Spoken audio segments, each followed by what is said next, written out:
ముందుగా పత్రిజీకి ధన్యవాదాలు తెలుపుకుంటూ మీ అందరికీ కూడా ధన్యవాదాలండి. మరి ఈరోజు మనం మరికొన్ని విషయాలు తెలుసుకుందాం. మీరంతా ఎక్కడెక్కడి నుంచో మరి ఆత్మజ్ఞానం పొందాలి అని ఈ 3 రోజులు చక్కని జ్ఞానం పొందాలని మీరు కోరుకుంటున్నారు అని అనుకుంటున్నా. ఎందుకంటే ఇంత కష్టపడి ఎండల్లో ప్రయాణం చేసి మరి మీరు వచ్చారు అంటే మీకు జ్ఞానం కావాలి అని కోరిక ఉంది అని తెలుస్తోంది. ఎందుకు అంటే మనం ఇందులోకి వచ్చాక దీని విలువ చాలా తెలిసింది. రాకముందు ఈ జ్ఞానం గురించి తెలియకముందు, మనకు దీని విలువ తెలియకముందు ఇది గొప్పగా ఊహించుకోం. జ్ఞానము అంటే ప్రతి దాన్ని గురించి తెలుసుకోగలగాలి, ప్రతిదీ తెలుసుకోవాలి. మనము ఈ భూమి మీదకి వచ్చిందే తెలుసుకోవడానికి. ఒక ఆత్మగా దేహాన్ని ధరించి ఈ భూమి మీదకి వచ్చాము అంటే మనం అన్నీ ఇక్కడే నేర్చుకుంటాం. ఈ నేర్చుకోవడానికే భూమి మీదకి వస్తాం. అందుకే భూమి ఒక అద్భుతమైన పాఠశాల అంటారు. ఇక్కడ భూమి మీద నేర్చుకునే అంత ఎక్కడా నేర్చుకోమటండి. అందుకే దేవతలు సైతం భూమి మీదకి వచ్చి సాధన చేసి ఎంతో ఎత్తుకు ఎదగాలి అనుకుంటారు. వాళ్ళు ఎదుగుతారు కూడా. ఈ భూమి సాధనకి గొప్ప అనుకూలమైందంట. అంత గొప్పదైంది. మనం పుట్టినప్పటి నుంచి మనకు ధ్యానం తెలియలేదు, కానీ కొంత వయసు వచ్చేటప్పటికి ధ్యానం తెలిసింది. తెలిసినా కొంతమంది దీన్ని పెద్ద శ్రద్ధగా తీసుకోలేదు. తీసుకుని ఉంటే ఈ పాటికి మనకి లక్షల కోట్ల మంది ఈ ధ్యానం వెనకాతలు పరిగెట్టేవాళ్ళు కనబడుతున్నారు. చాలా కొద్ది మందే ఉంటారండి. ఎందుకంటే చూడండి, ఎలిమెంటరీ స్కూల్స్ జనం చాలా ఎక్కువ ఉంటారు. హై స్కూల్లోకి వచ్చేటోడు తగ్గుతారు, కాలేజీకి వచ్చేటోడికి ఇంకొంచెం తగ్గుతారు, యూనివర్సిటీకి వచ్చేటోడికి ఇంకా తగ్గిపోతారు. అలాగే మరి మనం ధ్యానం తీసుకుంటే ఇది ఒక యూనివర్సిటీ కోర్సు లాంటిదండి. ఈ యూనివర్సిటీ కోర్సు లాంటి ధ్యానాన్ని అందరూ అధ్యయనం చేయలేరు. తెలుసుకున్నా సరే ఆ తెలుసుకోవడానికి కూడా అందరికీ తెలియబడదు దీని గొప్ప. ఎందుకు అంటే ధ్యానము అంటే ఒకే ఒక్క మాటలో చెప్పుకోవాలంటే భగవంతుణ్ణి చేరుకోవడానికి ఏకైక మార్గమే ధ్యానం. ఇంకందంటే ఏం కాదు. అప్పటి వరకు విగ్రహంలో భగవంతుడిని చూసిన జీవుడు ఒక సద్గురువు వల్ల భగవంతుడు ఎవరో అనే సత్యాన్ని తెలుసుకుంటాడు. ఇప్పుడు పత్రికారు వచ్చే వరకు మనకు భగవంతుడు ఎవరో తెలియదు. మరి మీకేమైనా తెలిసేమో, కానీ నాకు మాత్రం తెలియదు. మా గుళ్ళో విగ్రహమే భగవంతుడు అనుకునేదాన్ని నేను. దేవుడు అంటే మనకు చిన్నప్పటి నుంచి నేర్పిన పాఠాలే అవి. గుళ్ళో చూపించడం, మన పూజా మందిరంలో చూపించడం, వాళ్లే దేవుళ్ళు అని చెప్పడం. మరి పత్రిసారి వచ్చాక మనకి అర్థమైంది. కానీ ఎన్నో పారాయణాలు చేసాం, పారాయణాలన్నీ చేస్తున్నాం, కానీ దాని అర్థాలు మాత్రం తెలియలేదు. మనకి భక్తి ఉంది అనుకున్నాం. ఆ భక్తి మనకి దేవుడంటే ఇష్టం అనుకున్నాం. మళ్ళీ ఆ భక్తి ఎలా ఉంటుంది? కొంతమందికి వెంకటేశ్వర స్వామి, కొంతమందికి రాముడు, కొంతమందికి కృష్ణుడు, కొంతమందికి సాయిబాబా, జీసస్, అల్లా, ఇలా ఒక్కొక్కరికి ఒక్కొక్క రకం భక్తి. అంటే మనకు అంతవరకే తెలుసు. దేవుడు అంటే అంతవరకే వెళ్ళాం. కానీ వీళ్ళను కూడా సృష్టించిన వాడు ఒకడున్నాడు అని పత్రికారు వచ్చే వరకు తెలియలే. అంటే ఈ సకల చరాచర సృష్టిని సృష్టించిన వాడు ఆ పరమాత్మ కంటికి కనిపించడు. నువ్వు చూద్దాము అనుకుంటే కనిపించిపోతాడా అంటే కనిపించడు. అదేమన్నా ఒక స్థూల రూపమా కనిపించడానికి? కనిపించడు. కానీ కనిపించకుండానే ఈ సకల చరాచర సృష్టిని నడిపిస్తున్నాడు. అవునా? ఈ సృష్టిని నడిపిస్తున్నాడంటే మనం ఎవరం కాదు, ఆయన నడిపిస్తున్నాడు. ఎన్ని రకాలుగా సృష్టి జరిపించాడో. మరి చూడండి, ఒక సృష్టిని కనుక మనం అలాగా ప్రతి దాన్ని తీసుకుంటే ఈ సృష్టిలో ఎంత అద్భుతంగా ఉందో అర్థమవుతుంది. ఈ ప్రకృతిని గమనించినా, మానవుల్ని గమనించినా, జంతువుల్ని గమనించినా, ఇప్పుడు మానవులే ఉన్నారు చూద్దాం. ఏ ఇద్దరు ఒక పోలికతో ఉండరు. ఒక చెట్టుని తీసుకుందాం, ఒకే చెట్టుకి గమనిస్తే ఏ రెండు ఆకులు ఒకే రకంగా ఉండవు. అవునా? అంటే ఇంత అద్భుతమైన సృష్టిని గురించి, ఇంత సృష్టిని సృష్టించి మనకిచ్చిన సృష్టికర్త గురించి తెలుసుకోవడమే జ్ఞానం, ఇంకేం లేదండి. ధ్యానం చేసి ఆ జ్ఞానం పెంచుకుంటే కానీ ఈ సృష్టికర్త గురించి తెలుసుకోం. అయితే మనకి ముందు ఇక్కడ భూమి మీద ఎలా వ్యవహరించాలి, ఎలా ఉండాలి, ఎలా చెయ్యాలి, అన్నీ నేర్చుకున్నాకే, అందుకే జ్ఞానం పూర్తిగా వస్తే కానీ ఆ పరమాత్మ దర్శనం కాదు అని చెప్తారు. మనకి ఇంకా దర్శనం కాలేదు అంటే ఇంకా నేర్చుకోవాల్సింది ఎంతో ఉంది అని తెలుసుకోవాలి. మనకి అన్నీ తెలుసు అనుకుంటాం, నిజంగా ఏం తెలీదు. ఇంత సృష్టి ఉంటే అందులో అణువంతా కూడా మనకు తెలియదు. ఏమీ తెలియదు కాబట్టి ఇంత అహంకారం. పూర్వం పెద్దలు సామెత చెప్పేవారు, అన్నీ ఉన్న ఆకు అణిగణిగి ఉంటుంది, ఏమీ లేని ఆకు ఎగిరెగిరి పడుతుంది అని. మనం ఎందుకు ఎగురుతున్నాము అంటే అన్నీ ఉన్నాయి అనుకుంటున్నాం, మనకేం లేవు. ఇంకా తెలుసుకోవాలి. మనం ఇంకా ఈ భూమి మీద ఉన్నాము అంటే, ఇంకా ఈ ధ్యాన మార్గంలో ఉన్నాము అంటే ఇంకా ఉంది అని మనం అర్థం చేసుకోవాలంటే, అన్నీ తెలిసిపోయాయి అనుకోవడం అహంకారం, ఇంకా తెలుసుకోవాల్సింది ఉంది అనడం వినయం. వినయం ఉన్నవాడికే ఆత్మజ్ఞానం బ్రహ్మజ్ఞానం వస్తుంది. అహంకారంగా ఉంటే ఏమీ తెలియదంటే, ఏమీ నేర్చుకోలేము. గమనించుకోండి, అహంకారికి విద్య ఉన్నా సరే వినయం లేకపోతే ఆ బూడిదల పోసిన పన్నీరేనండి. అవునా?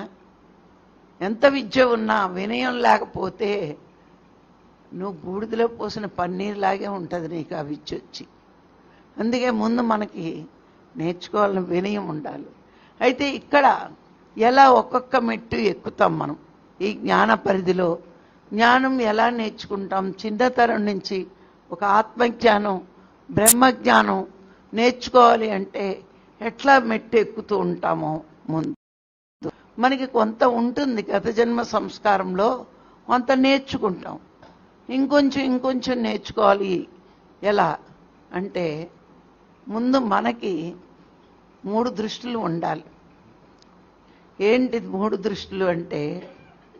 శరీర దృష్టి, మనోదృష్టి, ఆత్మదృష్టి. ఈ 3 దృష్టిలు ఉండాలట. ఈ మూడింటిని నేర్చుకునే కెపాసిటీ ఎలా వస్తుందో తెలుసుకుందాం. శరీర దృష్టి అంటే ఇప్పుడు మనం చూడండి, ఒక వ్యక్తిని ఎవరినైనా చూసాం, వీడు నల్లగా ఉన్నాడు, తెల్లగా ఉన్నాడు, పొడుగ్గా ఉన్నాడు, పొట్టిగా ఉన్నాడు అని వాడి ఆకారం అంతా మనకు తెలుస్తుందా లేదా? అలాగే ఒక పండును చూడండి, అప్పుడు తెలుస్తుంది. అది ఒక పువ్వును చూడండి, అప్పుడు తెలుస్తుంది. మరి ఏది చూసినా వెంటనే తెలుస్తుంది. గులాబీని చూడండి, మామిడి పండుని చూడండి, జామ పండుని చూడండి. ఒక వ్యక్తిని వాడు ఆకారం ఇలా ఉంది, ఈ పండు ఆకారం ఇలా ఉంది, ఈ పువ్వు ఇలా ఉంది. ఇట్లా మొత్తం అంతా కూడా మనకి తెలియబడుతుంది. అంటే మనకి కొంత జ్ఞానం ఉన్నట్లేగా. ఒక రూపాన్ని చూడగానే మనకి కొంత జ్ఞానం వచ్చింది అంటే మన బుద్ధిలో కొంత జ్ఞానం ఉంది. అవునా? అవి పశువులు చేయగలవా? చెప్పగలవా? అంటే ఇక్కడ పశువుల్లో జ్ఞానం లేదు, మనలో జ్ఞానం ఉంది అని తెలుసుకోవడానికే మీకు ఈ ఉదాహరణ చెప్పాను. పశువులు 3 పనులే చేస్తాయి, కానా పీనా సోనా. అవి జ్ఞానవంతం కాలేవు, వాటికి అవసరం లేదు. కానీ మానవులకి ఇది జ్ఞానం పుట్టుకలో నుంచి వస్తుంది. కొంచెం మాటలు వచ్చే దగ్గర నుంచి ఈ జ్ఞానం కొంచెం కొంచెంగా స్వాభావికంగా ఉంటుంది. ఇప్పుడు ఎందుకు మీకు చిన్న పిల్లవాడిని తీసుకుని 2 అన్నదమ్ములు ఉంటే ఒకటి పెద్దది చిన్నది, మీరు ఒక బిస్కెట్ కానీ ఏదైనా ఇరిపించారనుకోండి, ఆ చిన్నోడికి కొంచెం చిన్నది ఇచ్చి పెద్దోడికి పెద్దది ఇవ్వడు. ఏమంటాడాడు? అన్నకి ఎందుకు పెద్దది ఇచ్చావు, నాకు చిన్నది ఎందుకు ఇచ్చావు వెంటనే అడుగుతాడాడు. అంటే దాని రూపాన్ని చూసి తెలుసుకున్నాడా లేదా పెద్దది చిన్నది అని? అర్థమైందా? అంటే బాహ్య శరీర దృష్టి రూపాన్ని చూసి వాడి పెద్దది చిన్నదని మానవులకి స్వాభావికంగా ముందు ఇవి వస్తాయి. వాడికి 3 ఏడు వచ్చింది, చిన్నపిల్లడుంటే నెలల పిల్లడుంటే మనం కొంచెం మాయ చేయొచ్చు. కానీ 3 ఏడు 4 ఏడు 5 ఏడు వచ్చింది నుంచి వాడికి తెలిసిపోద్ది. వాడికి ఎక్కువ ఇచ్చి వీడికి తక్కువ ఇచ్చినా, వాడికి ఓ మంచిది ఇచ్చి వీడికి మంచిది ఇవ్వకపోయినా వెంటనే అడుగుతాడు వాడు. అంటే అది ఎవరు నేర్పక్కల్లా, స్వాభావికంగా వాడిలో ఉన్న జ్ఞానాన్ని మనం ఇంతకుముందు సబ్జెక్టులు మనం నేర్చేసుకున్నాం. ఏంటి? ఏ జంతువుల వరకు ఉన్న జన్మలు చూసుకుంటే ఆకాశతత్వం వాటిల్లో లేదు, మనకు ఉంది. కాబట్టే ఈ పైపైన కొంత కొంత జ్ఞానం మనకి చిన్నప్పటి నుంచి వస్తుంది ఈ బాహ్య దృష్టిలో. అదే సరి.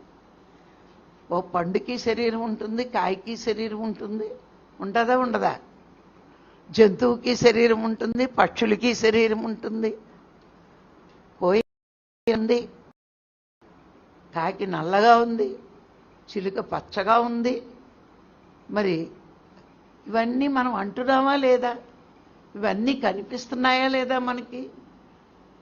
అంటే ఈ జ్ఞానం మనకి స్వాభావికంగా వస్తుంది చిన్నప్పటి నుంచి.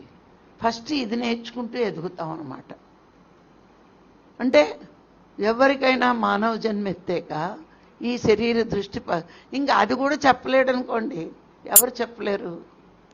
ఒక మైండెడ్గా ఉంటాడు వాడు ఏమీ చెప్పలేడు, ఏది ఊహించుకోలేడు. ఎందుకంటే వాడికి ఇది పనిచేయదు. పనిచేయని మూలానికి ఏమి ఊహిస్తాడాడు, ఏమి ఎక్స్ప్రెస్ చేస్తాడు? నీ మనసుకు ఒక భావన వస్తేనే కదా నీ వాక్కు ద్వారా ఎక్స్ప్రెస్ చేయగలవు. నీ మనసుకు భావనే రానప్పుడు నువ్వు వాక్కు ద్వారా ఎలా ఎక్స్ప్రెస్ చేస్తావు? ఇప్పుడు శరీర దృష్టి చూపించేది కూడా నీ మనసులో ఉన్న భావనే. అది ఈ ఆకాశతత్వం వల్లే నువ్వు అలా చెప్పగలుగుతున్నావు. లేకపోతే నువ్వు ఎలా చెప్తావు? నీలో అది ఉంది కదా, ఎక్స్ప్రెస్ చేసే గుణం, మాట్లాడే గుణం. ఇవన్నీ నీకు చిన్నతనంలో స్వాభావికంగా వచ్చేస్తాయి. నాకు అది వద్దు, నాకు ఇది కావాలి, అది పెద్దది, ఇది చిన్నది, అది మంచిది, ఇది చెడ్డది. ఇవన్నీ అంటారు కదా. పిల్లల దగ్గర నుంచి మనం చూసుకుంటే ఇవన్నీ తెలుస్తున్నాయి కదా మనకి. కాదంటే ఏంటంటే ధ్యానం చేయనప్పుడు పైగా చూస్తాం. ధ్యానం చూసినప్పుడు మన దృష్టి ఇంకా లోనికి వెళ్తుంది. చెయ్యకముందు ఊరికే పైన ఎస్టిమేషన్ వేసేస్తాం. ధ్యానం చేసాక ఇంకొంచెం, ఇక్కడ ఇంకొంచెం అర్థం అవుతుంది. కొంచెం మనం ఎదిగితే. ఇది మనోదృష్టి. ఈ మనోదృష్టి ఏంటి అంటే వాడికి అవతల వాడికి ఏవైనా మంచి కళలు ఉన్నాయి, వాడు చాలా బాగా పాడతాడురా సంగీతం అంటాం. అంటే వాడు మనోస్థితిలో వాడి కళలని పొగుడుతూ ఉంటాడు. వాడు డాన్స్ బాగా చేస్తాడు, వీడు మంచి స్పీచ్ ఇస్తాడు, వీడు మంచి చదువు చదివాడు, వాడు అలాగా, వీడు ఎంత అద్భుతంగా పాడుతున్నాడో, వీళ్ళు ఏ పని చేసినా చాలా గొప్పగా చేస్తారు అని ఒక నిర్ణయానికి వస్తాం మనం. అంటే వాడి గొప్పని మనం గుర్తించగలుగుతున్నాం. ఫస్ట్ మన బాహ్య రూపాన్ని గుర్తించాం. సెకండ్ స్టెప్ వచ్చేటప్పటికి వాడిలో ఉన్న గొప్పతనాన్ని మనం గుర్తిస్తాం. వాడు మంచి డిగ్రీ చదువుకున్నాడు, వాడు మంచి ఉద్యోగం చేస్తున్నాడు, వాడు మంచి డాన్స్ చేస్తాడు, మంచి పాటలు పాడతాడు, మంచి డైరెక్టరు, ఇట్లా వాడిలో ఉన్న అంతర్ముఖంగా ఉన్న ఈ ప్రజ్ఞని ఇది బయటికి తీసుకొస్తాం.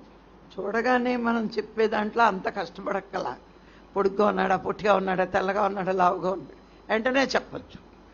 కానీ రెండో స్టెప్కి వచ్చేటప్పటికి వాడికి ఉన్న కళలు కానీ వాడికి ఉన్న విద్య కానీ చెప్పాలంటే కొంచెం మనకి మనస్సుని ఇంకొంచెం షార్ప్ చేసుకోవాలి. అంతే కదా. ఇప్పుడు ఏ వ్యక్తి నువ్వు వాడి అంతరంలోకి వెళ్ళాలి అంటే ముందు శరీరాన్ని చూస్తావు, తర్వాత వాడి మనస్సుని. వీడు చెడ్డవాడు, వీడు మంచివాడు ఎట్లా చెప్తున్నావు? వాడి ప్రవర్తనను బట్టి. అవునా? ఎవరైనా మంచివాడు చెడ్డవాడు అని నువ్వు ఎట్లా చెప్పగలవు? వాడి ప్రవర్తనను బట్టే. ఒక 10 మందిని పీడించాడు అనుకోండి, చెడ్డవాడు అంటాం. 10 మందికి సేవ చేసాడు అనుకోండి, మంచివాడు అంటాం. అంతే. ఒక పని వాడు డాన్స్ చేశాడు, డాన్స్ వచ్చి అంటాం. సంగీతం పాడాడు, సంగీతం వచ్చి అంటాం. వాడు డిగ్రీలు ఉన్నాయి బోల్డ్ చెప్తాం. అలాగే ఎదుటి వాళ్ళని పీడించడమో ఏదో ఒకటి చేశాడు అనుకోండి, వీడు మహా చెడ్డవాడు, క్రూరుడు అంటాం. అంటే నీ మనస్సుకి వాడి మనస్తత్వం అర్థమైనప్పుడు వాడి మనస్సు ఎలాంటిది అనేది తెలుసుకోవడం రెండో స్టెప్ మనం. ఇక మూడో దృష్టి ఆత్మదృష్టి. ఆత్మ అంటే ఎవరు చెప్పుకున్నాం? భగవంతుడు. అవతల వ్యక్తి భగవంతుడిలా ఉంటే ఎలా ఉంటాడు వాడు? భగవంతుడిలాగంటే 10 మంది కోసం పాటుపడేవాడు, 10 మందికి సాయం చేసేవాడు, 10 మంది ఉన్నతి కోసం కృషి చేసేవాడిని మనం ఆత్మదృష్టితో చూస్తాం. వాడి ఆత్మ ఉన్నతి చూస్తాం. గమనించండి, మనోదృష్టిలో ఉన్నప్పుడు ఎవరికి వాళ్ళం స్వార్థమే ఆలోచిస్తాం. గమనిస్తే మనం ప్రాపంచిక జీవితంలో మనోదృష్టిలోనే ఉన్నాం. మనం నా భార్య, నా పిల్లలు, నా సంసారం, నా నా నా అనుకుంటూనే ఉన్నాం. మరి ఇప్పుడు ఒక పిరమిడ్ మాస్టర్ క్లాస్ చెప్తున్నాడు అంటే అందరూ బాగుండాలి, అందరూ ధ్యానం చేయాలి. ఇప్పుడు నువ్వు ఎదుటివాడిని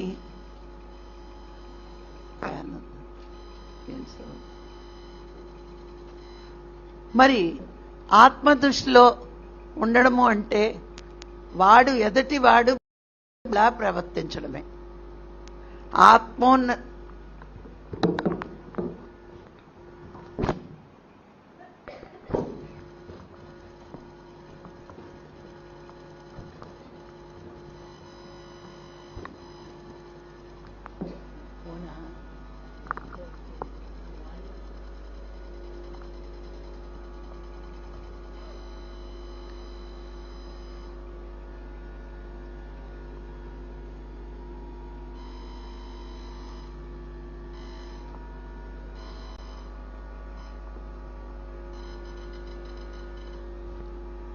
ఈ ఆత్మదృష్టి అంటే ఎవరైతే సాధన చేసి జ్ఞానం పొందుతూ ఉంటారో వాళ్ళు గొప్ప ఆత్మస్థితిలో ఉంటారు.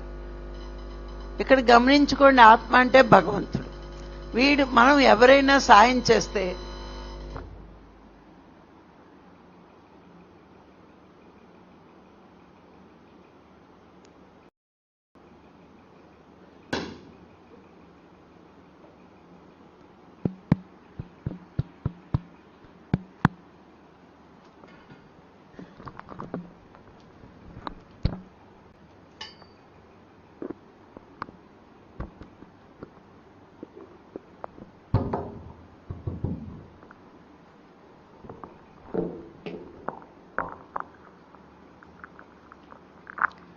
ఇప్పుడు ఎవరైనా మనకి చాలా కష్టాల్లో ఉన్నప్పుడు మనకి సాయం చేశారనుకోండి, మనం ఏమంటాం? భగవంతుడిలా కాపాడాడు అంటాం, భగవంతుడిలా ఆదుకున్నాడు. అంటే ఎదటి వ్యక్తిని మనం భగవంతుడిలాగా ఎందుకు కొలుస్తున్నాం అంటే అవతలి వాడి ఆత్మ అంత గొప్పగా ఉంది. వాడు మనోస్థితిని దాటి ఆత్మస్థితికి చేరుకున్నాడు. మనోస్థితిలో ఉంటే ఎప్పుడు ఉంటుంది, దాంతోపాటు అహంకారం ఉంటుంది. ఇప్పుడు కళలు నేర్చుకున్నా సరే అహంకారం ఉంటుంది. కానీ ఒక్క సాధన చేసి జ్ఞానం పెంచినప్పుడు వీళ్ళలా అహంకారం ఉండదండి. భగవంతుడు తనని పొగిడినా పొగడకపోయినా ఎవ్వరినీ కూడా ఏది ఇవ్వకుండా విశ్వానికి ఉండడు. ఈ సృష్టి అంతా, ఈ సకల జీవులు కూడా ఆనందంగా జీవించాలనే కదా ఇంత సృష్టిని మనకిచ్చాడు. మరి తనని హింసించిన వాడికి కూడా, అంటే తనని హింసించడం అంటే సాటి జీవుల్ని హింసిస్తే భగవంతుడిని హింసించినట్లే కదా. ఇప్పుడు మనం మాంసాహారం తిన్నాం, ఓ కోడినో మేకనో కోసేస్తాం అంటే అది ఎన్ని మీద హ్యాపీగా బతకాలనుకుందో అన్నాళ్ళు దాన్ని బతకనివ్వకుండా మధ్యలో దాని శరీరాన్ని పోగొడితే మరి భగవంతుడిని హింసించినట్లే కదా. మరి అలా చేసిన వాడికి కూడా సృష్టి అన్నీ ఇస్తుంది. ఇస్తుందా లేదా? వాడికి గాలి ఇవ్వను, నీరివ్వను, వెలుతురివ్వను, వీడు ఇలా చేస్తున్నాడు, వీడు దుర్మార్గంగా ఉంటున్నాడని అన్నదే. పంచభూతాల ద్వారా అందరికీ అందుతున్నాయి అన్నీని. అందుకే భగవంతుడు అందరికీ, బాధించిన వాడికి, హింసించిన వాడికి, ద్వేషించిన వాడికి అన్నీ ఎలా సమకూరుస్తున్నాడో మనం భగవంతుడిగా మారడం అంటే మనను విమర్శించిన వాళ్ళని, మన దూషించిన వాళ్ళని, మన బాధ పెట్టిన వాళ్ళని కూడా మనం మౌనంగా భరిస్తూ వాళ్ళు ఏం అనకుండా ఉంటే మనం ఒక ఆత్మస్థాయిలో ఉన్నతంగా ఉన్నట్టే. అవునా కాదా? అంటే శరీరం ముందు ఫిగర్ ఏర్పరచుకుంటాం, ముందు ఆ స్థాయిలో ఉంటాం. మనం అలా ఉంటే చెప్తాం. మనోస్థాయి అంటే ఇంకొంచెం ఆత్మస్థాయిలోకి ఎదుగుతున్నాం, ఆత్మదృష్టిని పెంచుకుంటున్నాము అంటే అందరిలో మంచిని చూడడమే. ఫైనల్గా ఒక మాట చెప్పాలంటే అందరిలో మంచిని చూడడమే, చెడ్డని పక్కన పెట్టడమే. ఎవరి చెడ్డ వాడిని నాశనం చేస్తుంది, ఎవరి మంచి వాడిని ఉద్ధతుడుగా తయారు చేస్తుంది. ఇంత సహనం మనకి రావాలంటే, అవతల వాడు మన బాధించినా హింసించినా ఓర్మితో ఉండాలి అంటే, ఇంత సహనం మనకి రావాలి అంటే మనం సాధన చేయాల్సిందే. రెండవ మార్గం లేదు. ఆ సాధన ఉండాల్సిందే మనకి. సాధన చేస్తేనే మనకి జ్ఞానం పెరుగుతుంది. ఏ జ్ఞానం పెరుగుతుంది? అందరినీ అర్థం చేసుకోగలిగే జ్ఞానం పెరుగుతుంది. అవునా? ఇప్పుడు ఒక వ్యక్తి తప్పుగా ప్రవర్తించాడు అంటే వాడు ఆత్మస్వరూపుడే, కానీ ఎందుకు అలా ప్రవర్తిస్తున్నాడు? వాడు మనోస్థితిలో ఉన్నాడు. ఆ మనోస్థితిలో ఉన్నప్పుడు వాడి శరీరం మీద మమకారం, వాడి మనసు మీద మమకారం ఉంది. శరీరం మీద మమకారం ఉన్నప్పుడు ఏం చేస్తాడు? వాడి పిల్లలు, వాడి భార్య, వాడి భర్త, వాడి చుట్టాలు, వాళ్ళ కోసమే ఆలోచిస్తాడు. మనసు మీద మమకారం ఉందనుకోండి, ఏంటి ఆలోచిస్తాడు? నన్నే అందరూ పొగడాలి, నాకే పదవులు ఉండాలి, నేనే డబ్బుగా కోటీశ్వరులా ఉండాలి. ఇది మనోస్థితి. ఈ రెండు స్థితులు ఉన్నప్పుడే మనకి ఈ ప్రపంచంలో ద్వైత భావం ఉంటుంది. వాడు నేను, వేరు నేను, వేడు నేను, ఇలా వేరు వేరుగా చూస్తాం. మనకు ద్వైత భావం ఎప్పుడు వస్తుంది? రెండు స్థితుల్లో వస్తుంది, శరీరం, మనసు. ఈ రెండు స్థితుల్లో మనం ద్వైత, కానీ ఆత్మస్థితిలోకి వచ్చేటప్పటికి, ఆత్మదృష్టిలోకి వచ్చేటప్పటికి అంతా ఒక్కటే. వాడిగా అలా ప్రవర్తిస్తున్నాడు, నేనే సుఖపడాలి, నేనే బాగుపడాలి, నాకే అన్నీ కావాలని. ఈషన్ మాత్రంలో ఏ కోరిక ఉన్నా నువ్వు ఇంకా శరీరం, మనసు దాటలేదు. అంతే కదా? నువ్వు ఆ రెండు స్థితుల్ని దాటితే అందరి కోసం బతుకుతావు. అప్పుడు మనం ఆ స్థితి దాటేమా లేదా అన్నది మనమే ఎప్పటికప్పుడు చెక్ చేసుకోవాలి. ప్రతిసారి మీ అందరూ దేవుళ్ళు అంటారు. దేవుళ్ళు అనగానే అహంకారం వచ్చేస్తుంది. ఇంకా అక్కడి నుంచి మొదలెడతారు. గురువుగారు చెప్పారు నువ్వే దేవుడు, వేరే దేవుడు. ఎందుకు ఎప్పుడు దేవుడు అవుతావు? నీ మనసుని మురికిని తొలగించుకుంటే నువ్వు దైవంగా మిగులుతావు. కానీ నువ్వు నీ మనసుని మురికిని తొలగించుకోలేదు కదా. నీలో అహంకారం, గర్వం ఇవన్నీ ఉన్నంతసేపు నీ మనసు మురికిగా ఉన్నట్టే. ఏ పూర్వజన్మ పుణ్యమో ఉంది, డబ్బు ఉంది, కానీ నీ ఇనపెట్టెలో మూలిగి నీ పిల్లలకి, నీ చుట్టాలకి, నీ బంధువులకే ఆ డబ్బు అనుకుంటూ నా నా నా నా నా నా అనుకున్నంతసేపు నీ మనసు మురికే. ఇది తెలుసుకుంటాం ఇక్కడికి వచ్చాక. ఉంటాం మన స్థిరాచర ఆస్తులు పిల్లలకే, కానీ ఉన్న దాంట్లో కొంతైనా ఇవ్వడం నేర్చుకోవాలి. అలా అందరికీ పెట్టి మనం అనుభవిస్తే యజ్ఞప్రసాదం స్వీకరించినట్లు. మనమే తింటూ ఉంటే దొంగకూడు తింటున్నట్టట. మన ఆస్తి మనమే తిన్నా భగవంతుడు మనకి ఇచ్చింది 10 మందితో పంచుకుని తినాలి. అలా తినని రోజున మనం దొంగ 10 మందికి పెట్టి తింటే అది యజ్ఞప్రసాదం అవుతుంది.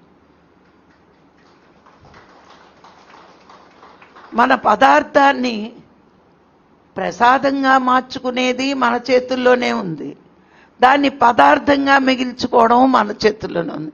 ఎవరికి పెట్టకుండా తింటే పదార్థం అవుతుంది, అందరికీ పెట్టి తింటే ప్రసాదం అవుతుంది. అంతే కదా. ఇప్పుడు గమనించండి, మనము ఒక పరమాణం వండాం. మనం వండినంతసేపు అది పరమాణమే. ఆ గుళ్ళో తీసుకెళ్ళి విగ్రహం ముందు ఇలా ఇలా అన్నాం అనుకోండి, ఇంకా అక్కడి నుంచి స్పూన్ ఇస్తాం, ప్రసాదం తినండి, ప్రసాదం తినండి, ప్రసాదం తినండి. అంటే దీని అర్థం భగవంతుడికి అర్పించింది ప్రసాదం, నీకు నువ్వు ఉంచుకుంటే పదార్థం. పదార్థాన్ని ప్రసాదంగా మార్చుకోవాలి అంటే నీకున్నది 10 మందికి పంచాలి. ఎప్పుడు పంచగలవు? నువ్వు ఆత్మస్థాయికి వెళ్ళినప్పుడు, నీకు ఆత్మదృష్టి వచ్చినప్పుడే నీది 10 మందికి ఇవ్వగలవు, కానీ లేకపోతే ఇచ్చేది రాదు. అంటే ప్రపంచం మీద ఉంటే నీకు ఇవ్వడం ఉండదు, స్వార్థమే ఉంటుంది. ఆత్మ వైపు మన మనసు తిరగాలి. తిరిగినప్పుడు మాత్రమే ఇలా ఉంటాం మనం. అంటే మనసు అందరికీ ఉంటుందండి. సాధన చేసిన వాడికి ఉంటుంది, సాధన చెయ్యని వాడికి ఉంటుంది. అంటే చెయ్యని వాడికి మనసు ప్రపంచం వైపు తిరిగి ఉంటుంది. ఆ తిరిగి ఉన్నప్పుడు ఏమైంది? ఎంతసేపు నా నా నా అంటది. అటు వాణి ఇటు తిప్పితే, అందుకే ప్రతి వాడి జీవితంలోని ఒక సద్గురు వస్తే ఈ మనసును ఎలా తిప్పుకోవాలని నేర్పుతాడు. ఆయన ఏం చేయడండి. చేశాడా? ఏమీ చేయలేదు.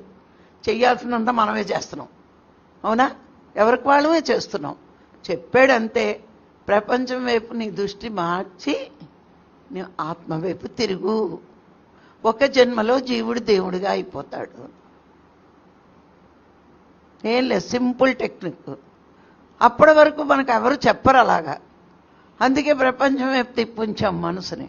తిప్పించినప్పుడల్లా అందమైనవి కావాలనిపించింది, కొత్త రకాలన్నీ కావాలనిపించింది. ఇప్పుడు మన ఊర్లో చూసాం, మన ఊర్లో అందరికంటే ఒక అందమైన మేడను కట్టేద్దాం అనుకున్నాం, కట్టేసాం. పక్కోడు ఊరు వెళ్ళాం, అక్కడ ఇంకా అందమైంది కనిపిస్తుంది. అరే రే కొన్నాళ్ళు ఆగితీర్చి కట్టేద్దాం కదా అనుకుంటాం. ఖచ్చితంగా అనుకుంటారు అందరూ. ప్రపంచంలో తిరిగే వాళ్ళందరూ ఈ రకంగానే అనుకుంటారు. సరే, ఆడెవడో బైక్ కొనుక్కున్నాడు, నువ్వు కొనుక్కున్నావు, అప్పటికి కలర్ రాలేదు. ఇంకో చోట చూస్తావు, ఇంకో చోట ఇంకో కలర్ కొన్నాడు. అరే రే నేను కొన్నప్పుడు ఈ కలర్ రిలీజ్ అవ్వలేదే, ఇప్పుడు భలే. అంటే అది లేనంతసేపు నీకు వెలితి, వచ్చాక తృప్తి ఉండదు. ఎప్పుడు చూడండి, మనం చేసేది కానీ, మనం మాట్లాడేది కానీ, మనం కొనుక్కునేది కానీ, మనం కట్టుకునేది కానీ, దానికి మించి ఎప్పుడు ఏదో కొత్తది ఉంటుంది, విలువైంది ఉంటుంది. కానీ మనసు చంచలత్వంలో ఉండి ఏం చేస్తుంది? అది ఉంటే బాగుంది, ఇది ఉంటే బాగుండేది. ఉన్నదంతా ఎప్పుడు తృప్తిగా ఉండదు. కాబట్టి మనసు ఎప్పుడు నిశ్చలత్వంలో ఉండదు. అది నిశ్చలత్వంలో ఉండదు. ఈ మనిషి సుఖంగా నిద్రపోడు. చంచలత్వంలో ఉన్న మనసు ఎప్పుడు సుఖంగా ఉండనివ్వదండి. గమనించండి. ఎప్పుడైనా సరే అది ఉంటే బాగుండు, ఇది ఉంటే బాగుండు, ఇలా ఉంటే బాగుండు, అలా. ఇప్పుడు మనకే ఉంటుంది ఈ తిక్క. మనం ఏదో ధ్యానం చేస్తే, నా మొగుడు చేస్తే బాగున్ను, మా అత్తగారు చేస్తే బాగున్ను, లేకపోతే నా పెళ్ళం చేస్తే బాగున్ను, మా అమ్మ చేస్తే బాగున్ను. నువ్వేదో ఏడుస్తే సరిగ్గా తర్వాత వాళ్ళు ఏడుస్తారు పరానికి. అట్లా మనకు ఆగోలు ఉండదు. మనం ఇంకా ఒక పాయింట్కి రాము ధ్యానంలో. ఎక్కడి నుంచి మొదలెడతాం? ఆడొస్తే బాగున్ను, ఈడొస్తే బాగున్ను. ఎవడ కర్మ ఫలాలు ఎలా ఉన్నాయో ఎవరికీ తెలియదు. కానీ ప్రయత్నించాలి. అందరికీ చెప్పాలి. చేసుకున్నవాడు చేసుకుంటాడు, చేసుకోలేనివాడు చేసుకోడు. అందుకే ఈ శరీరం మామూలుగానే ఉంటుంది. ఆత్మలోకి రావడానికి వచ్చాక బాగానే ఉంటుంది. మధ్యలో ఉన్న మనసేనండి ఆ ప్రపంచం వైపు నుంచి తిప్పి ఇది ఆత్మ వైపు తిరిగినప్పుడు మన జీవితం చాలా అద్భుతంగా మారుతుందండి. చాలా అద్భుతంగా మారుతుంది. ఈ ఆనందం ఎవరికి వాళ్ళు అనుభవించాల్సిందే. ఈ ఆనందం అన్నది ఇలా ఉంటుంది అని దేంతోని ఆనందాన్ని పోల్చగలమా? ఏదో రంగు రూపు చెప్పగలం, చదువు చెప్పగలం, డబ్బు చెప్పగలం, ఎన్ని కోట్లు ఉంటాయని. అంతే కదా. అంతకంటే ఆనందాన్ని ఎవరు కూడా దేనితోని ఇంత ఆనందం ఇలా ఉంటుందని ఇప్పటికి ఎవ్వరూ చెప్పలేదు. ఆనందం అన్నది ఎవరికి వాళ్ళకున్న అనుభూతి. అది ఆ అనుభూతి ప్రాపంచిక జీవితంలో, ప్రాపంచిక వస్తువుల్లో రాదు. భగవంతుడి వైపు తిరిగినప్పుడు మాత్రమే వస్తుంది అనుభూతి. ఇవన్నీ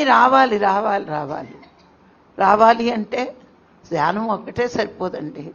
మనలో శుద్ధత్వం కూడా ఉండాలి. సాధనకి మెట్టు ఫస్ట్ తత్వమేనండి. ఆ శుద్ధత్వం లేకపోతే మన సాధన కుదరదు, మన జ్ఞానము పెరగదు. ఇక్కడ ఎలా వస్తుంది? మన స్థూల దేహం శుద్ధత్వం పొందాలి అంటే కర్మయోగంలో ఉండాలి.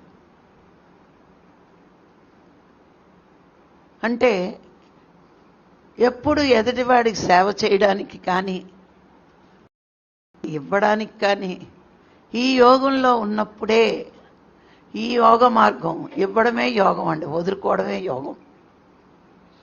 కావాలి అనుకోవడం, ఇవ్వడమే యోగం. ఈ కర్మయోగంలో ఉన్నప్పుడు ఎందుకు కర్మయోగం చెయ్యాలి అంటే మన స్థూల దేహం శుద్ధి కొరకట్టండి. ఇప్పుడు పుణ్యకర్మలు చేస్తున్నామంటే మనం ఇస్తున్నాం కదా. ఇప్పుడు ఒక సేవలోకి వెళ్ళారు మీరు, ఎక్కడైనా ఒక వడ్డం చేయాలి, ఏదైనా ఒక సేవ చేయాలి. అప్పుడు ఏమవుతుంది? మీలో వినయం వస్తుంది. ఇప్పుడు డబ్బున్న వాళ్ళకి ఒకలాగా, డబ్బు లేని వాళ్ళకి ఒకలాగా మనం పంచిపెట్టాలి. ఆకులో అన్నం పెట్టామంటే ప్లేట్లో అందరికీ వరుసగా పెట్టుకుంటూ వెళ్ళిపోతాం. ఈ డబ్బున్నవాడు, ఈడు అందగాడు, ఈ డిగ్రీలు ఉన్నవాడు అని చూస్తామా? చూడం. అందుకే ఆ సేవా మార్గం, ఆ కర్మ మార్గంలో నువ్వు ఉన్నప్పుడు నీ స్థూల దేహంలో వినయం అనేది వస్తుంది. అప్పుడు అది స్థూల దేహం శుద్ధయింది. నువ్వు దానం వల్ల నీ సూక్ష్మ శరీరం శుద్ధి అవుతుంది. ఎందుకు అంటే ఇవ్వడం కష్టమైన పని అండి. ఎంతైనా ఇంకా దాచుకోవాలనే ఉంటుంది. అవునా? ఎంత ఉన్నా ఇంకా సంపాదించాలి, ఇంకా దాచుకోవాలి. ఎప్పుడైతే నువ్వు దానం చేయడం మొదలు పెడతావో అప్పటిచ్చి సూక్ష్మ శరీరం శుద్ధత్వం పొందుతుంది. ఎందుకు అంటే నువ్వు ఇవ్వడానికి నీ మనసు ఒప్పుకుంది. మనసు ఒప్పుకోకపోతే ఎవడివ్వగలవండి? అంటే మనసు శుద్ధత్వంలో వచ్చినప్పుడే మనది అనుకున్నది ఇస్తామండి. శరీరం శుద్ధత్వంలో ఉంటే సేవ చేస్తాం, స్థూల దేహం. మనసు శుద్ధంగా ఉంటే మరి దాన ధర్మాలు చేస్తాం. మనం ఇస్తాం. ఇక జ్ఞానం పెరిగే కొద్దీ కారణ శరీరం శుద్ధత్వం పొందుతుంది. మనలో చాలా లేజినెస్ ఉంటుంది. జ్ఞానం వచ్చే వరకు ఆ లేజినెస్ సరిపోదు. ఎలా అంటే చూడండి, తెల్లాజాని ధ్యానాలకు లెగుద్దాం అనుకుంటాం. ఏం పోయింది, ఇంకో గంట తర్వాత లేచి చేస్తే పోయిందే ఉంది, అలారం నొక్కేసాం. అవునా కదా? చాలామందికి అది అలవాటు ఉంటుంది. ఇప్పుడు రాఘారావు గారు 4 గంటల జూమ్ అంటే మళ్ళీ ఆయన ఒకటి చెప్తారు, మీరు స్నానం చేసి వీడియో ఆపకుండా ఓపెన్ చెయ్యండి అని చెప్తూ ఉంటారు. మరి ఎంతమంది ఉంటున్నాం అంటే ఇంకా మన కారణదేహం శుద్ధత్వంలో రాలేదు కాబట్టి ఆ పేరు ఒకటి కనిపిస్తుంది, మనుషులు కనబడరు. నాకు అర్థమవుతూ ఉంటాయి ఇవన్నీ, వీడికి ఏ దేహం బద్ధకంలో ఉందా అని. ఎందుకంటే తెలుసు కదా, లేజినెస్ ఉండేది కారణదేహానికే. నేను అనుకుంటాను, మీరంతా ఇంత లేజీగా ఉంటున్నారు కదా వీడియోలు ఆపకుండా, పాప అంత సిద్ధుకి ఎందుకు రవికిని ఆపేసిన వాళ్ళు చూసేప్పటి నుంచి నువ్వే హోస్ట్ అంటే సరిపోద్ది కదా అని. ఎంతమంది ఆపేస్తూ ఉంటారో వాళ్ళకు ఓ పని చెప్తే సరిగ్గా లేజినెస్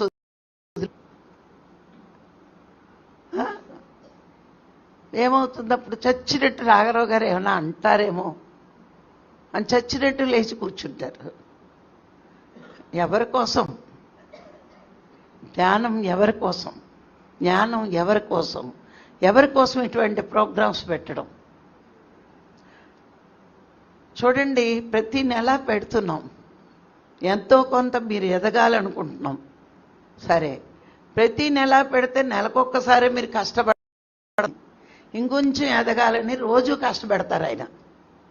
4 గంటలు లేచి కూర్చోండి అని. ఎంత నరకమో ఎదగోల.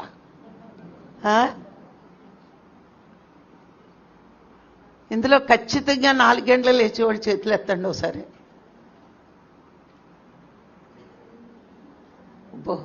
1/4 మంది ఉన్నారనమాట. 1/4 కూడా లేరు, 1/10. అంటే ఏమైంది మనకి? నువ్వు భగవంతుడి కోసం ప్రయత్నించినప్పుడు నీ కారణదేహమే లేజీగా ఉంటే నువ్వు ఎలా సాధించగలవు? ఈ జన్మే చివరి జన్మ ఎలా చేసుకోగలవు? మీకు 3 రోజులకి ఇందులో పాల్గొంటే ఎదగడం కాదండి, రోజు కూడా అట్లాంటి శ్రద్ధ మనలో ఉండాలి. భగవంతుడు కూడా అనుకుంటాడు కదండి, నేను ఇన్ని ఏళ్ళకి ఇస్తున్నాను, మరి వీళ్ళు నా కోసం ఏం చేయగలుగుతున్నారు అనుకుంటాడా లేదా? అర్థం లేదు, అందుకే తప్పట్లు కొట్టలేదు అనుకోవాలి.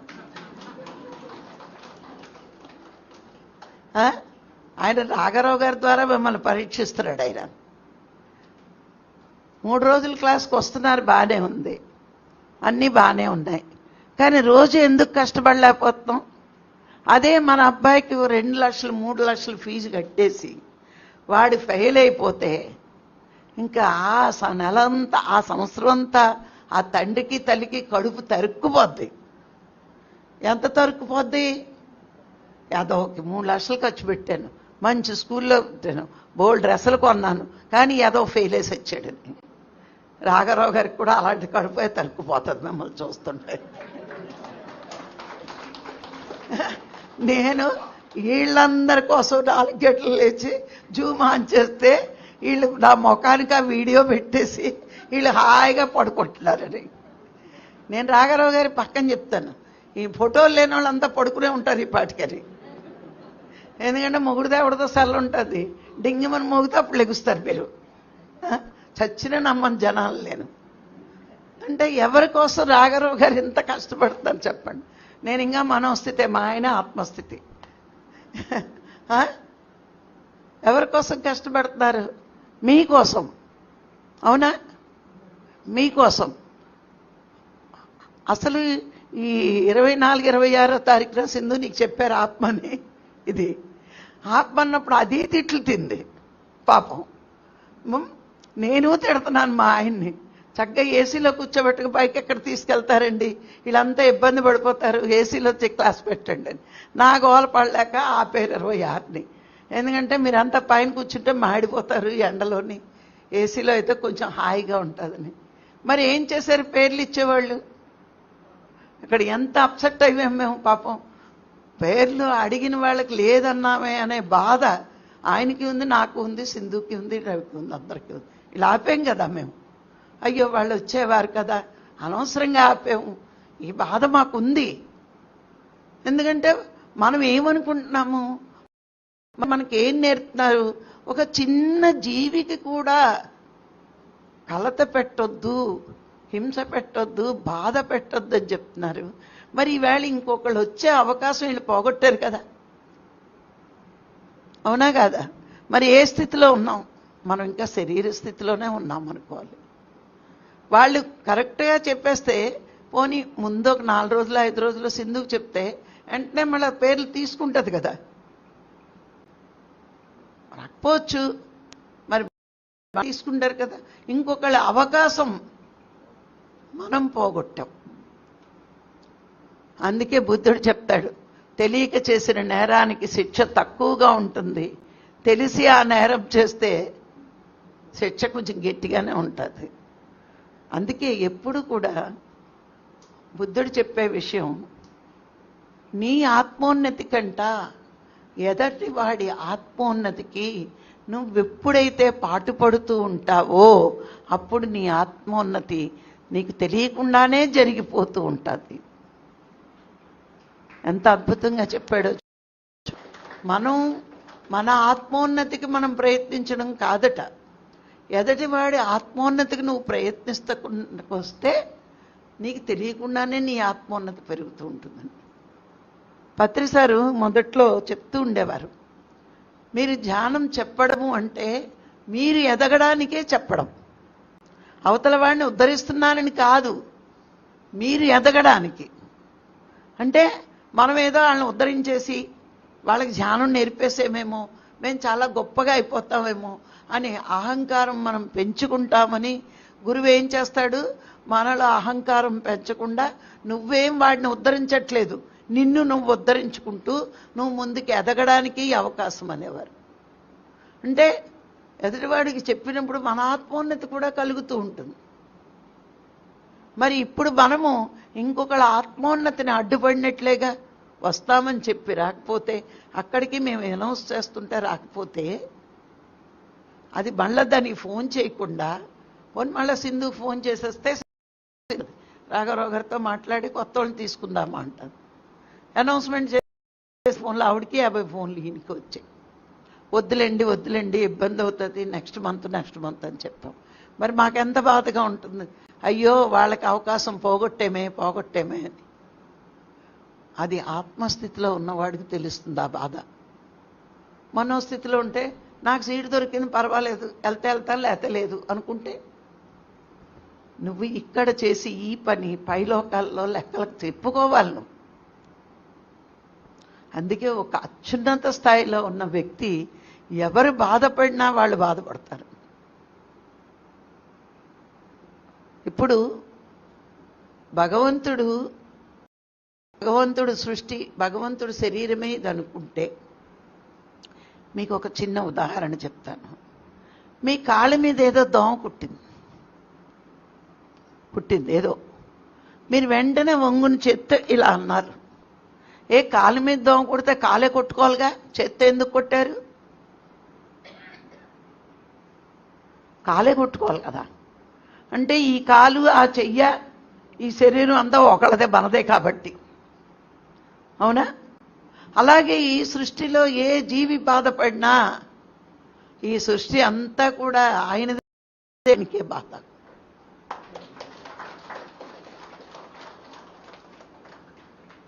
నీకు నీ శరీరం మీద ఏ అవయవానికి బాధ కలిగినా నువ్వు బాధపడుతున్నావే. కాలి కుట్టంటే చేతి వెళ్ళి కొట్టేయని, అదే కదా ఈ మనసు చెప్తుంది. ఇలా దోనం వస్తుంది.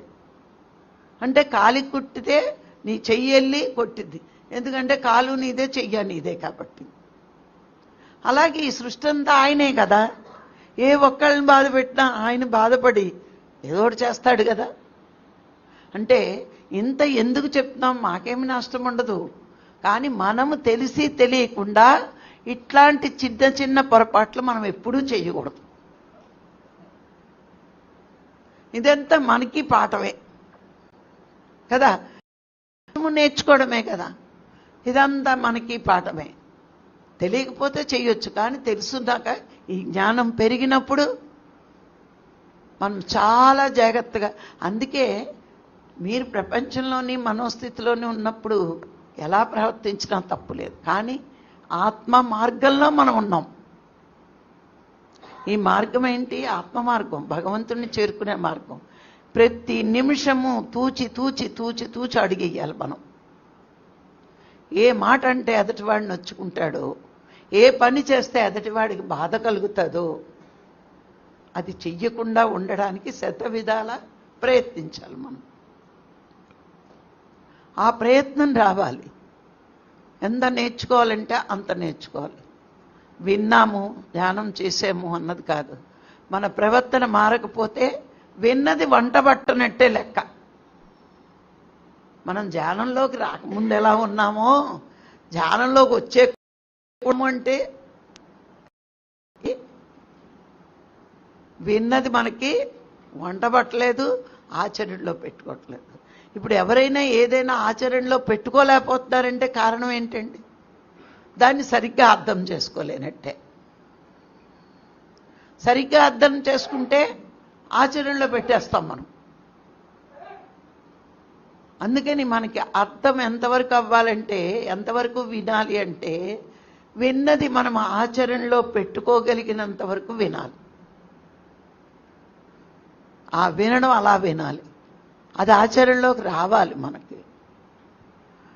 మనం మామూలుగా వాళ్ళు చెప్పారు వీళ్ళు చెప్పారు అంటాం. కానీ వాళ్ళు వీళ్ళు చెప్పడం కాదు. నేను ఈ మార్గంలో ఉన్న మూలాన్ని భగవంతుడే నాకు చెప్పిస్తున్నాడు అనుకోండి. మీలో ఎంత వినయం వస్తుందో.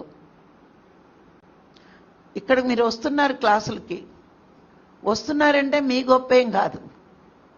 మీ కృషి, మీ తపన చూసి భగవంతుడే మిమ్మల్ని పంపిస్తున్నాడు అనుకున్నప్పుడు మీరు వెంటనే చాలా వినయంగా నేర్చుకోవడానికి ప్రవర్తిస్తారు. నేను వచ్చాను, ఏదో బాగుంటుందట, సాధన కుదురుతుందంట. ఎప్పుడైతే నేను వచ్చాను అంటావు, నీ బొచ్చు వల్లకాడు. ఆయన నువ్వు బయలుదేరేటప్పుడు టపక్కన బాత్రూంలో పడ్డావు అనుకుని అడుగు విరిగి చేస్తావు. ఆయన కరుణ ఉంది కాబట్టి పడకుండా ఇక్కడికి వచ్చావు. అవునా? అందుకే శివుడు ఆజ్ఞ లేనిదే చీమైనా కుట్టదు అంటారు. అంటే నీలో ఉన్న ఆత్మ నువ్వు చేస్తున్న కృషికి ఒక అవకాశం ఇస్తాడు నీకు. అందుకే ఎప్పుడు భగవంతుడు ముందు వినయశీలుడివై ఉన్నప్పుడే నీకు జ్ఞానం అపారంగా పెరుగుతూ ఉంటుంది. నేను అని మేనుకు విలువిచ్చావా, ఇంకా అంతే చతికిలు పడతావు. ఎప్పుడు భయంతో బతుకుతావు. విలువిస్తే భయం అండి, ఆత్మకు విలువిస్తే ధైర్యం అండి. రెండేనండి కారణాలు. ఎవరికైనా ఇంకా భయం వేస్తుందంటే ఇంకా మనోస్థితిలో ఉన్నట్టే. చూడండి, ఆత్మస్థితిలో ఉన్న వాళ్ళు ఎవరికీ భయపడటం, దేనికి భయపడ. అంతెందుకు పత్రికారిని రాఘరావు గారిని చూడండి, ఎవరికైనా భయపడతారా? వాళ్ళిద్దరు ఎవ్వరికి భయపడరు. చెప్పాలనుకున్నది నిర్భయంగా చెప్తారు. ఎందుకు చెప్తున్నారు? వాళ్ళు ఆత్మస్థితిలో ఉన్నారు, చెప్తారు. అంతేకాని వాళ్ళు భయపడుతూ వాళ్ళు ఏమనుకుంటాడు ఇదేమనుకుంటాడంటే అసలు ఏ పని ముందుకు చేయలేమండి మనం. అందుకే ఆత్మ మార్గంలో ఉన్నప్పుడు మన ప్రయాణం ఎలా ఉంటుందంటే కత్తి మీద సాముల,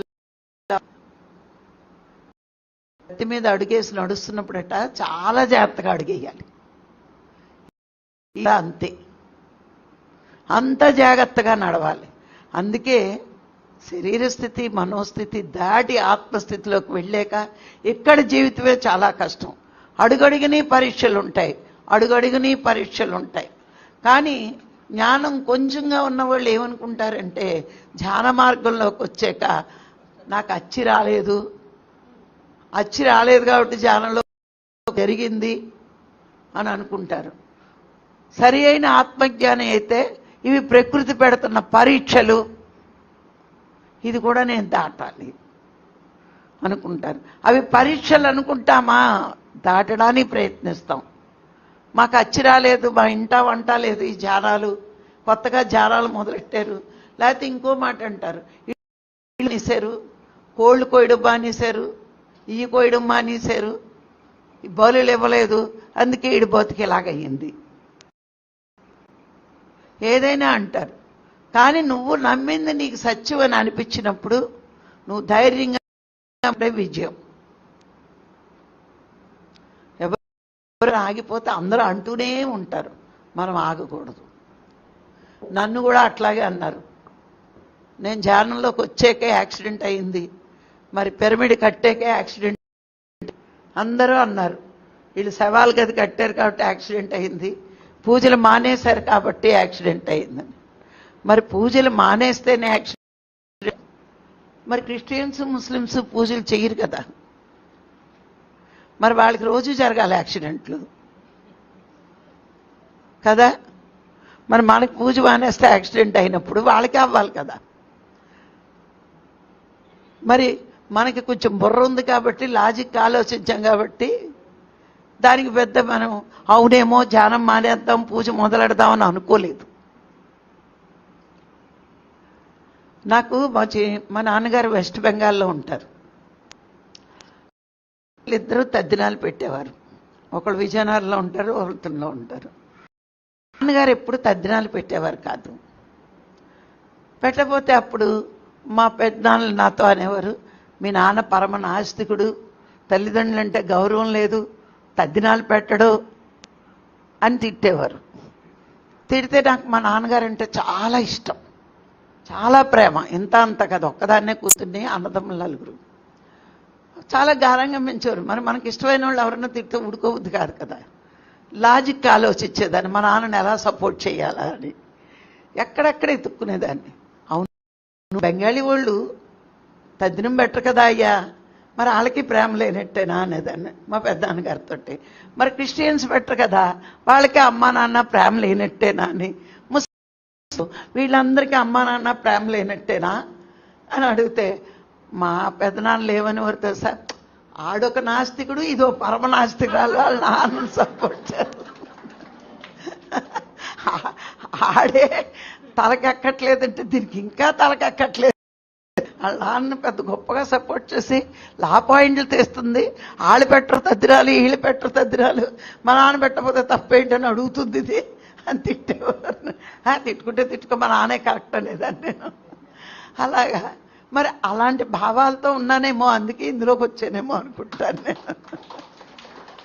మరి అంతే కదా, మనం తద్దినం పెట్టకపోతే అరెస్టు, ఏదో అరిష్టం చేయకపోతే అరిష్టం జరిగిపోయిందని ఎవడో పక్కోడంటే మనం ఏమో ఏమో ఏమో ఏమో అంటాం, మనసు లాగేస్తూ ఉంటుంది.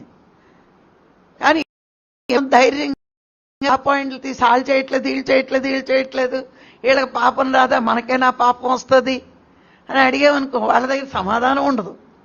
మన నాస్తికులని ముద్రలేస్తారు. అవునా?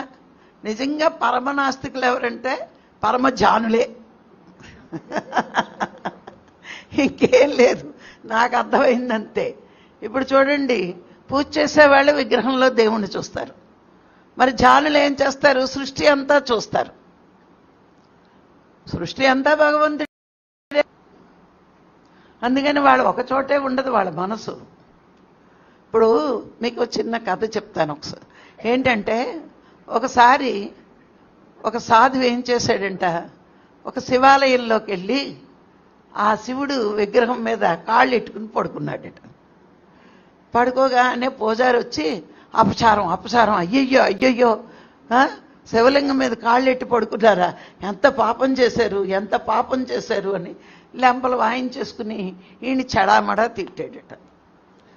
తిడితే ఈయన ఏం చేశాడట, నాయన నేను పెద్దోడిని, ముసలోడిని, నేను నా కాళ్ళు తీయలేను కానీ నువ్వు నా కాళ్ళు తీసి ఎక్కడైనా పెట్టు అన్నాడట. అప్పుడు పాపం పూజారి ఏం చేస్తాడు, ఆడు భరించలేకపోతాడు లింగం మీద కాళ్ళు. అప్పుడు టపటపా తీసి పక్కనెట్టాడట. అక్కడో శివలింగం వచ్చిందట. మళ్ళీ అయ్యో ఇక్కడో శివలింగం వచ్చిందని ఈ పక్కకి ఎట్టాడట. అక్కడో శివలింగం వచ్చిందట. అటు తీసి ఇటు పెట్టాడట. ఇక్కడో శివలింగం వస్తుందట. ఈ కాళ్ళు తీసి ఎక్కడ శివలింగం వస్తుందట. ఏనైనా నా కాళ్ళని అలా వదిలేసేవిటి, ఎక్కడో అక్కడ పెట్టు అన్నాడట. ఎక్కడ పెట్టను స్వామి, ఎక్కడైనా మీ మహత్యం ఏంటో, ఎక్కడైనా శివలింగం వస్తుంది అన్నాడట. అంటే వాడికి బుద్ధి రావడానికే ఈ యోగి ఇలా చేశాడు. నాయన ఆ విగ్రహంలోనే కాదు భగవంతుడు, అంతటా అన్నిట సకల చరాచర సృష్టిలో అణువులోని భగవంతుడు ఉన్నాడు. నువ్వు ఆ విగ్రహంలోనే చూస్తున్నావు, నేను అణువుని చూస్తున్నాను కాబట్టే నాకు అణువులోనే కనిపిస్తున్నాడు అయ్యా. ఇప్పుడు కాళ్ళు తీసి ఇక్కడ పెడితే ఇక్కడ లేడా ఆయన, ఇక్కడ అక్కడ పెడితే అక్కడ ఉంటాడు, ఎక్కడైనా ఉంటాడు. ఇప్పుడు మనమే చూడండి ఎంత మూర్ఖత్వం. వినాయక చవితి రోజుని చక్కగా అక్కడ బొమ్మ పెట్టుకుని పూజ చేసేస్తాం. తర్వాత ఒక పెళ్లి కార్డు వచ్చిందనుకోండి, ఆ పెళ్లి కార్డు మీద వినాయకుడి బొమ్మ ఉంటుంది. మరి జాగ్రత్తగా చూస్తామా? డస్ట్బిన్లో టపీమని పడేస్తాం పెళ్ళి అయిన వెంటనే. వినాయకుడు డస్ట్బిన్లోకి ఎందుకు వెళ్ళాడు? మనం పూజ చేస్తే ఆడ అలా కూర్చోవాలి, అనుకుంటే డస్ట్బిన్లోకి వెళ్ళిపోవాలి. ఇది మన భక్తి. మళ్ళా మనం 10 మందికి చెప్తాం. ఏదైనా సరే, ఏ దేవుడు బొమ్మ అయినా మన పూజా మందిరంలోనో గుళ్ళోనే వాళ్ళ కరెక్ట్గా అటెన్షన్లో నించుంటే మళ్ళీ కొంచెం వంకర కూడా అవ్వకూడదు, విగ్రహం అరిగిపోయి. అరిష్టం. అది కరెక్ట్గా అలా నించోవాలి. అప్పుడు భక్తి తన్నుకు వస్తుంది, ఇక్కడి నుంచి వస్తుంది. అదే ఎక్కడైనా ఉందనుకోండి, మరి అంత భక్తి ఎందుకు రావట్లేదు? ఇదే అజ్ఞానం, అంతకంటే ఏం లేదు. మనం అనుకున్న చోట ఉంటేనే దేవుడు కాదు. అక్కడి నుంచి, ఆ మూఢత్వం నుంచి, ఆ మూర్ఖత్వం నుంచి మన మెల్లిమెల్లిగా ఈ జ్ఞానం భగవంతుడి వైపు నడిపిస్తోంది. అందుకే ఫస్ట్ శరీరాలు తెలుసుకుంటాం, కొంచెం ఎదిగాక మనసులు తెలుసుకుంటాం, తర్వాత ఆత్మ గురించి అధ్యయనం చేస్తాం. అందుకే ప్రతి సాధకుడికి ఈ 3 దృష్టులు, శరీర దృష్టి, మనోదృష్టి, ఆత్మ దృష్టి ఉన్నప్పుడే. అర్థమైందా అండి? మనం ఎలా ఎదగాలంటే ఫస్ట్ ఇలా నేర్చుకున్నాం, ఆ తర్వాత కొంచెం అవగాహన వచ్చి వాడి మనసును గ్రహించాం, ఇంకొంచెం ఆత్మని గురించి తెలుసుకోగలుగుతాం. ఈ ఎదుగుదల, ఈ నేర్చుకోవడం అన్నది మనం చూడండి, ధ్యానంలోకి వచ్చాక కొంచెం సైలెంట్ అయిపోతాం. గమనించుకోండి, కొంచెం సైలెన్స్లోకి వస్తాం. ప్రతి దానికి వాదించాం. ఇది ఎవరికాళ్ళు అబ్జర్వ్ చేసుకుంటే తెలుస్తుంది. ఇదివరకు మనదే కరెక్ట్ అని అడ్డకోలుగా వాదించేవాళ్ళం, తప్పైనా సరే. ఇప్పుడు ఒప్పుకుంటాం, తప్పు జరిగితే సైలెంట్ అయినా అవుతాం. అస్సలు వాదించామంటే మూర్ఖులమే. కానీ నీది కరెక్ట్ అయినప్పుడు చెప్పు ఎదటివాడికి, నేను ఇది, మరి అవతల వాడు ఇంకా అంటే మనమేం మాట్లాడాలి. అందుకని మన సాధన పెరిగే కొద్దీ మనకి అవగాహన శక్తి పెరుగుతుంది. ప్రతి దాన్ని అవగాహన శక్తి పెరుగుతుంది. సాధనకి ముందు పరిమితి అన్నది. సాధన చేయడం మొదలుపెట్టాక అపరిమిత జ్ఞానంలోకి అడుగు పెడతాం. మెల్లిమెల్లిగా ఒకే రోజు వచ్చేది. మన సాధన పెరుగుతున్నప్పుడు మెల్లిమెల్లిగా ఆ జ్ఞానాన్ని అంతా మనం పెంచుకుంటూ ఉంటాం. కానీ ఎంత ఎదుగుతున్నా నేను ఇంకా స్టూడెంట్నే, విద్యార్థినే అని మనం అనుకోవాలండి.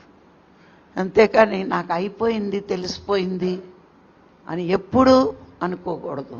తెలిసిపోతే భూమి మీద ఎందుకండి ఉండడం? మనం పూర్ణమైన జ్ఞానం వస్తే పరమాత్మ దర్శనం ఎప్పుడో కలిగేది. కలగలేదు అంటే ఇంకా మనకి జ్ఞానం రాలేదు పూర్తిగా అని మనకు మనం అవగాహన చేసుకోవాలి. అందుకే ఇంకా నేర్చుకోవాలి, ఇంకా నేర్చుకోవాలి, ఇంకా నేర్చుకోవాలి అను. ఈ మూఢాచారాలు, మూర్ఖత్వాలు ఇవన్నీ కూడా మనము పెట్టుకున్నవే. ఏ భగవంతుడు ఈ బెల్లం ముక్క నాకెట్టు, పెప్పర్మెంట్లు నాకెట్టు, కోబళ్ళలు నాకెట్టు అని ఏ భగవంతుడు అడగడు. కృష్ణాష్టమి రోజునే వెన్నెడతారు నైవేద్యం. గమనించండి కృష్ణ భక్తులు. ఒక్కరోజు ఆయన వెన్న తినాలా? తినక్కర్లేద్దా? ఆ రోజే కోబిళ్ళలు.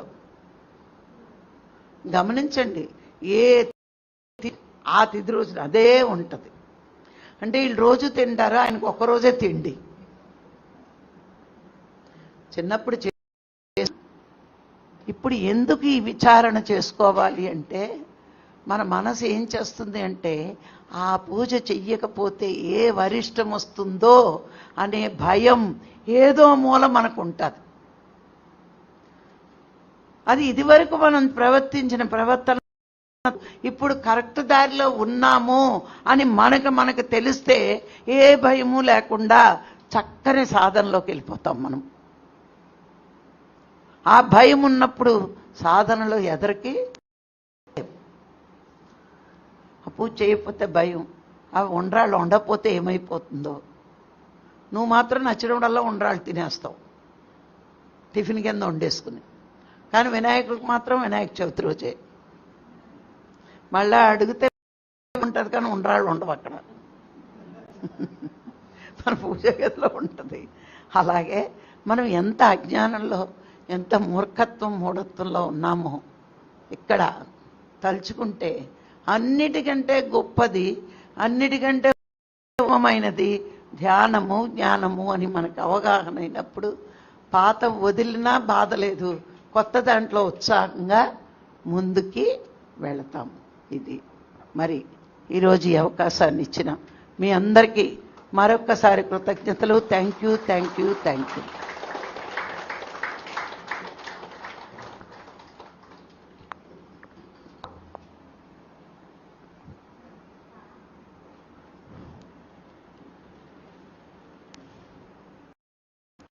ఇంకొక గంట